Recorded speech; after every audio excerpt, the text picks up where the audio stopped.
আপনাদের আজকে এই কর্মসূচি? আজকে আমাদের কর্মসূচি হচ্ছে আমাদের সারা ভারত ফরওয়ার্ড ব্লক পার্টির ৮৬তম প্রতিষ্ঠা দিবস, মানে জন্মদিন বলতে পারে। এই বিষয়ে আজকে আমাদের অনুষ্ঠান চলছে, সারা রাজ্য সহ আমাদের লালগোলাতেও চলছে আর কি। এটা আমাদের মুখ্য উদ্দেশ্য, এবং সারা রাজ্য ও কেন্দ্রের যে সমস্ত দুর্বৃত্তায়ন, দুর্নীতি, মানুষের মধ্যে হতাশা, বিভিন্ন বিষয়গুলো যেগুলো দুর্নীতি আছে সেগুলো নিয়ে আমাদের আলোচনা হবে আর কি। আমাদের যারা নেতা নেত্রী আছেন আলোচনা করবে। আগামী দিনে আপনাদের কর্মীদের কি বার্তা দিতে চাইছেন? আগামী দিন আমাদের কর্মীদের যেটা বার্তা দিতে চাইছি আমরা, আমাদের পার্টির পক্ষ থেকে সারা রাজ্য জুড়ে আন্দোলন চলছে, আমাদের লালগোলাতেও চলবে। আমাদের বার্তা হচ্ছে, শিক্ষকরা পরিশ্রম করে চাকরি পেয়েছে, তারা রাস্তায় থাকবে কেন? আজকে পথশ্রী প্রকল্পে হতশ্রী আসছে কেন? মানুষের মধ্যে হতাশ, রাস্তা নেই, জলে ভর্তি। আজকে হসপিটালে ট্রিটমেন্ট ঠিকমতো হচ্ছে না, পরিযায়ী শ্রমিকদের কোনো কিছু নেই। সবচেয়ে মারাত্মক যে বিষয় আমরা একটা ভাবছি, যে মেডিসিনে ভেজাল এবং আকাশ ছোঁয়া দাম। মেডিসিনটা আসল না নকল আমরা বুঝতে পারছি না। এই বিষয়টা আমাদের কাছে মারাত্মক আকার ধারণ করেছে। আমরা এই বিষয়টা করতে চাই।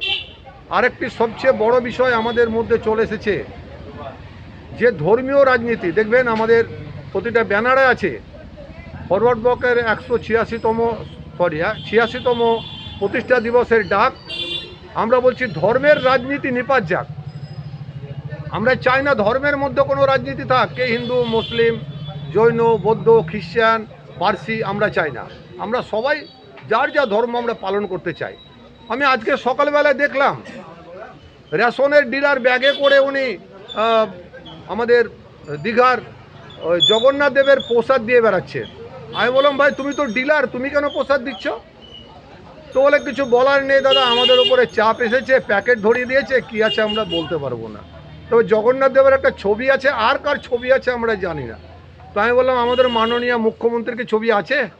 তো বলে হয়তো থাকতে পারে।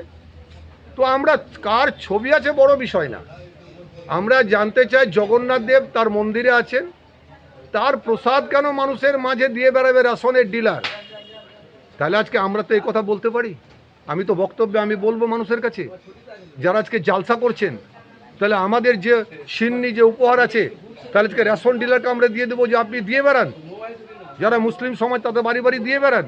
আজকে খ্রিস্টানরা বলতে পারেন যে আমাদের কেক আপনি দিয়ে বেড়ান। আমরা কিন্তু এটা চাই না। আমরা বারবার ধিক্কার জানাচ্ছি, আমরা আমাদের সরকারের যিনি দায়িত্ব আছেন, মুখ্যমন্ত্রী মাননীয় মমতা বন্দ্যোপাধ্যায়, আপনি এগুলো কি করছেন আমরা জানি না। রাষ্ট্রীয় পরিকাঠামোতে বসে আপনি মন্দির, মসজিদ, গির্জা বানাতে পারেন না। আপনি বানাচ্ছেন ছলে বলে কৌশলে। আপনি দীঘাতে জগন্নাথ দেবের মন্দির করে দিলেন। আমরা কোনো হিন্দু ধর্মে, সনাতন ধর্মের প্রতি আমাদের কোনো বিতৃষ্ণা নেই, কিন্তু রাষ্ট্রীয় পরিকাঠামোতে আছে কিনা আমি জানি না। আমরা জানি যে আজকে জনগণের পয়সাতে, জনগণের জিএসটির টাকাতে কোনো মন্দির, মসজিদ, গির্জা, জালসা, কীর্তন করা যায় না, কিন্তু মমতা ব্যানার্জি করছেন। আজকে উনি দীঘাতে জগন্নাথ দেবের মন্দিরে পুজো দিয়ে আবার রেড রোডে চলে আসছেন বোরখা পরে। কী জিনিস? আমরা জানতে চাইবো আমাদের মুলবি মৌলানা যারা আছে, যে মুসলিমরা যখন নামাজ পড়ে সেখানে কোনো একজন মহিলা থাকতে পারে কি না? আমার যতটুকু জানা আছে, বেশি আমি জানি না, ধর্ম নিয়ে চর্চা করি না বেশি, যে আমাদের ইফতারের সময় কোনো একজন মহিলা ওখানে রোজা খুলতে পারে না, কিন্তু মমতা ব্যানার্জি খুলেন। রেড রোডে উনি আজকে বোরখা পরে যান।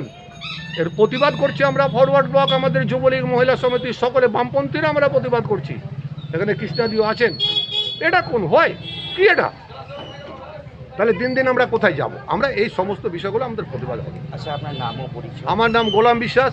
আমি সারা ভারত ফরওয়ার্ড ব্লক পার্টির লালগোলা ব্লক কমিটির প্রেসিডেন্ট। আমি জেলা কমিটির সম্পাদক মণ্ডলীর সদস্য, রাজ্য কমিটির নেতা, সমস্ত কিছুতে আছি আর কি।